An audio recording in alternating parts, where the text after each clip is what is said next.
works of art across all media. Another fresco dating from around the same time, but discovered in a different location, the house of the surgeon at Pompeii, depicts a woman painting a portrait while her peers look on in fascination. It indicates that women living at the time were artistically inclined, not just in private but also in public, and that some even worked as professional artisans. Their work was exhibited in some of the most prestigious institutions in the ancient Mediterranean. According to the ancient Roman encyclopedist Pliny the Elder, from whom we know a considerable amount about famous ancient artists and their notable artworks, a panel painting of the goddess Artemis by the 5th century BCE Athenian artist Timarete was displayed in Ephesus. A painting of a girl by another ancient Greek artist, Irene, could be seen at Eleusis, while a portrait of an elderly woman plus a self-portrait painted with the aid of a mirror by the 1st century BCE Roman artist Aia of Cyzicus were exhibited in Naples.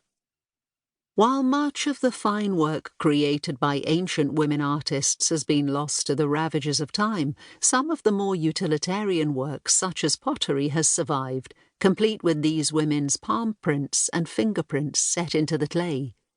The type of ancient women about whom someone might actually want to attempt to write a biography or be interested in reading a biography about are particularly difficult to come face to face with. Successful women, that is, women who were considered successful in the eyes of their male peers, are virtually invisible in the ancient historical record because if all went to plan and they discharged their duties appropriately, there was no need for anyone to mention them.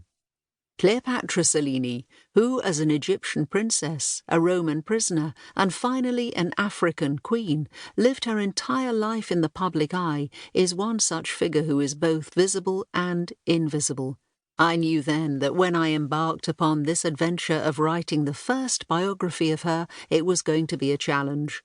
So in addition to the literary, documentary, archaeological and bioarchaeological evidence that one might expect an ancient historian and archaeologist such as myself to use, I have also included a lot of contextual information in an attempt to fill in the inevitable gaps.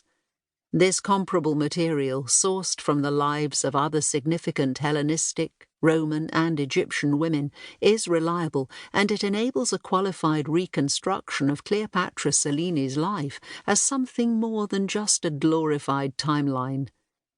I began researching Cleopatra Selene in 2009 as a PhD student at the University of Nottingham and started working on this biography in 2018 as a lecturer in ancient history at the University of Glasgow.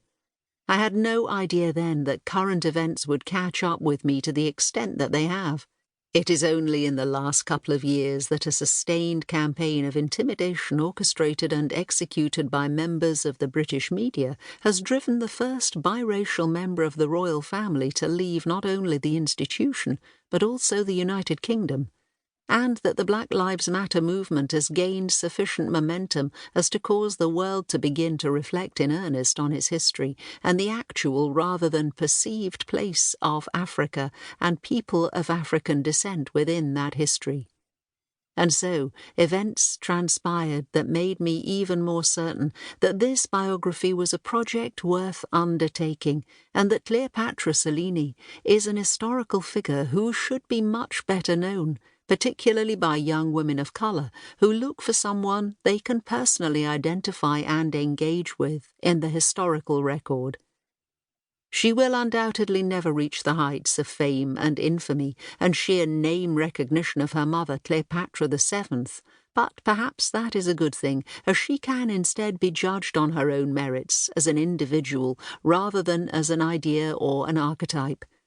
And an individual with a trajectory like Cleopatra Selene's, who was born a princess of one of the most ancient kingdoms in the classical world, only to lose her entire family, her birthright, and her rank, and become a Roman prisoner, and succeed in being crowned queen of an entirely different and brand new kingdom, and rule it successfully for 2 decades, must have had merit indeed. What follows is her story.